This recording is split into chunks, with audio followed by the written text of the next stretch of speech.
Hello everybody and welcome back to another review.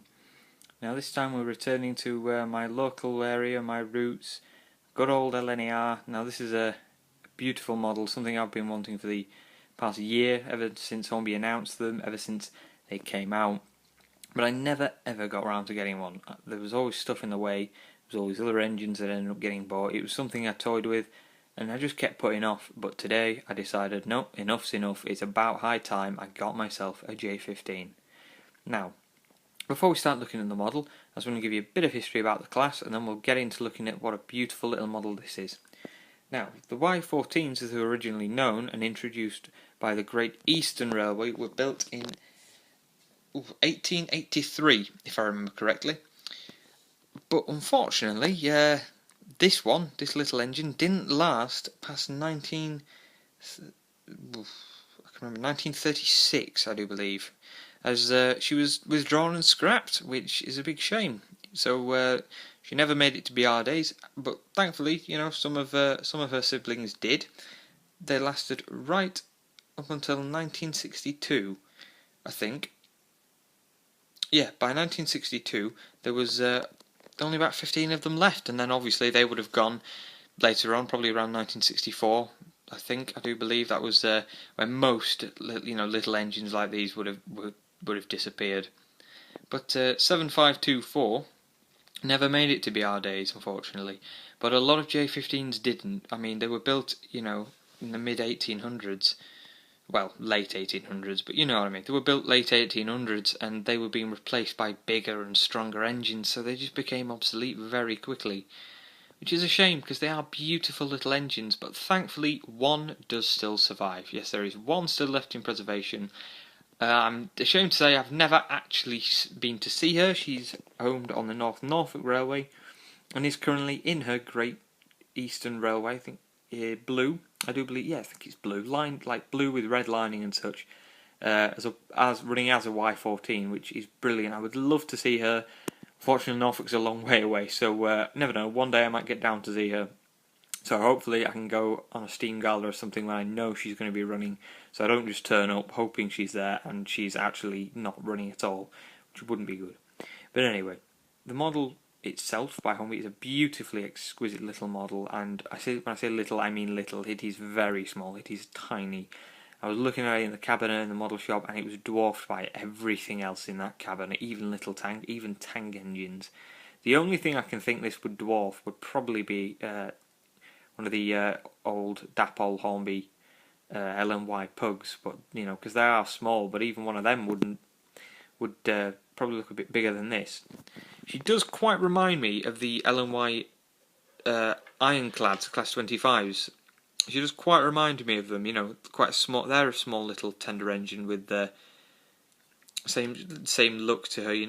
With the firebox and the boiler and the way the front splasher and sandbox are combined.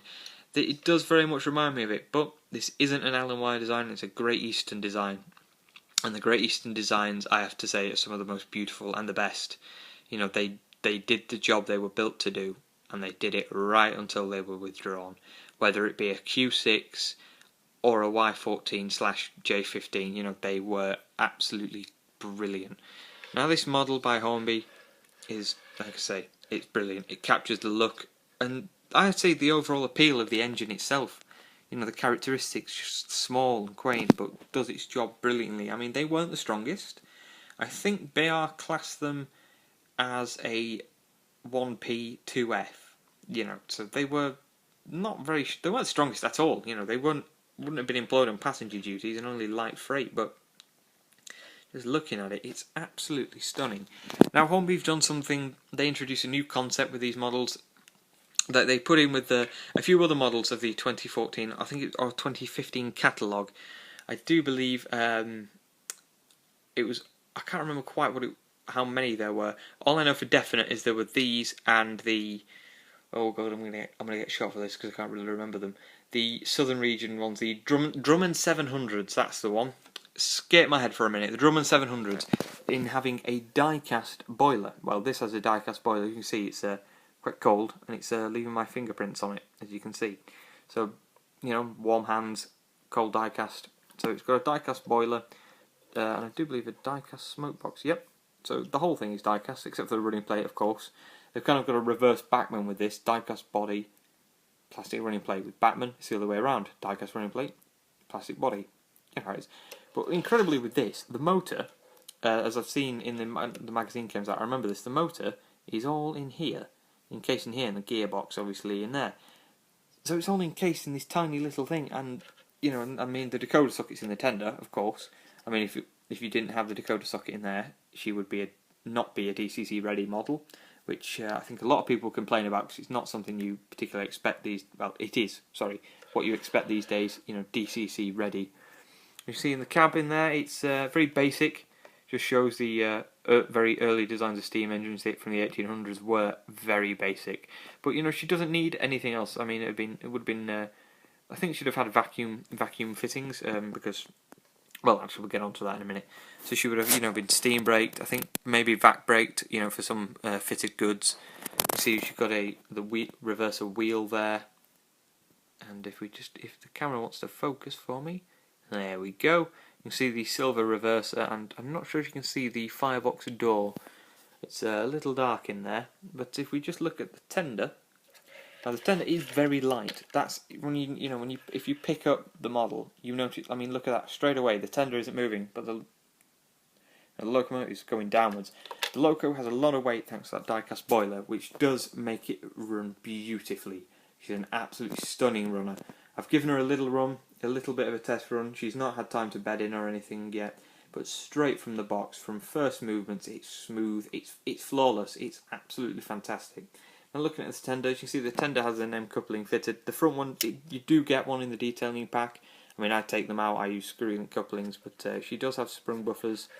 You see the typical sort of guard irons fitted onto the buffer beam. Sort of a great Eastern look, really. The B12s had this design. I'm not sure what else did. I think the what are they called? The D11s, I do believe they are.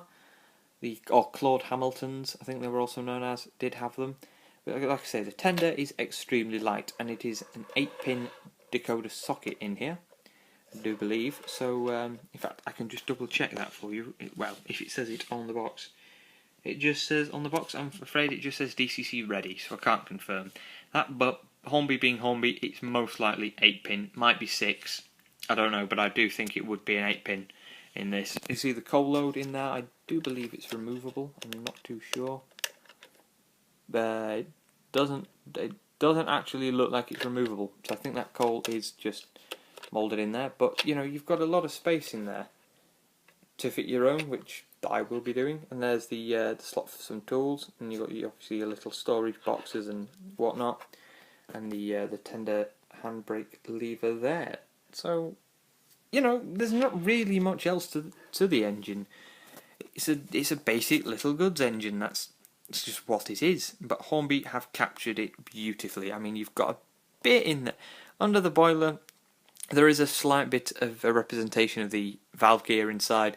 Not much, like I say, it is a small little engine, but all the pipe work, the little bit of pipe there on the side, the whistle and the safety valves are beautifully captured. And it's moulded, you know, I think the moulding is brilliant. You know, there's no seam lines anywhere on the boiler, the running plate isn't bent. As the seam lines were a problem, I think they were a problem on the Drummond 700s with the die casting. I think they had a seam problem, and the bent running plate was a problem on the K1, which it was only ever released in BR liveries, never an LNER livery, which quite surprised me really. Hopefully Hornby should do one day and correct the bent running plate issue, because you know, it's not a problem that's uncorrectable. You could quite easily correct it. You could quite easily straighten it out. On a model, you know, that price range, you should, you know, it's something you should expect to be already sorted. Sorry, it's a hair on the new model, which isn't good. You see, it's absolutely beautiful. Now, if I grab the detail pack, wherever I've put it, here we go. If we have a look in the detail pack, as you can see, there's the brake rigging to go under the loco and the tender. If I just tilt her upwards, you can see there the brake hanger with a little hole in. Sorry, it's not focus. It's terrible today. It doesn't want to focus on anything. Here we go. See the brake hanger there with the hole in?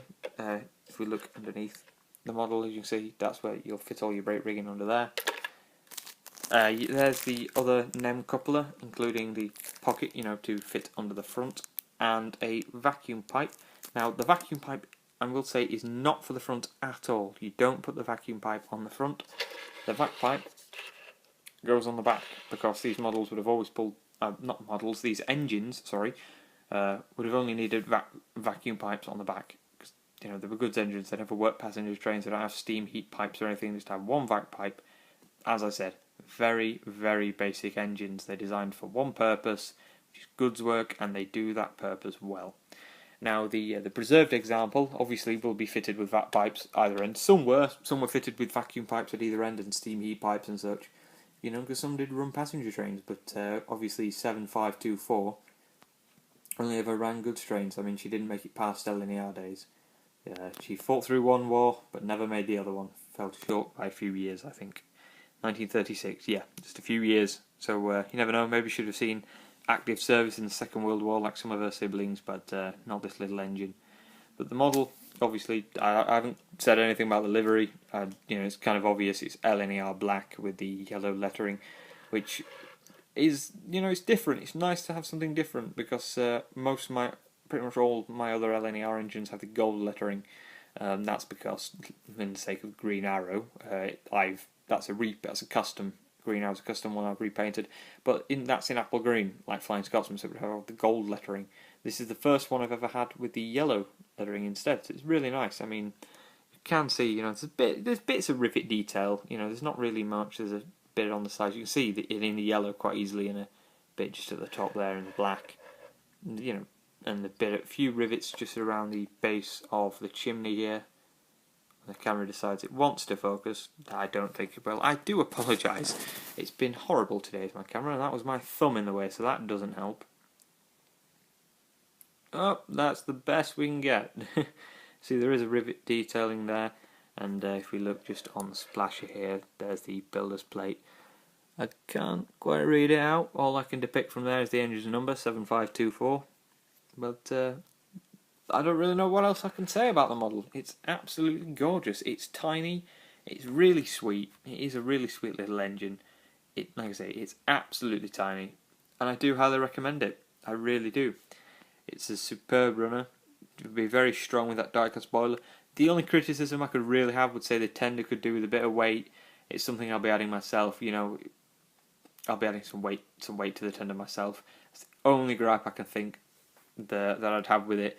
As I've had experience with light tenders. The Batman 7Fs have very light tenders, so if your track's a bit rough, they tend to bounce about a bit. If it's a bit dirty, you'll lose connection here and there. It's one of those things. The tenders are very light, so the 7F it rattles. It does make a bit of a rattling noise when it's running, so that does need some weight to quieten it up.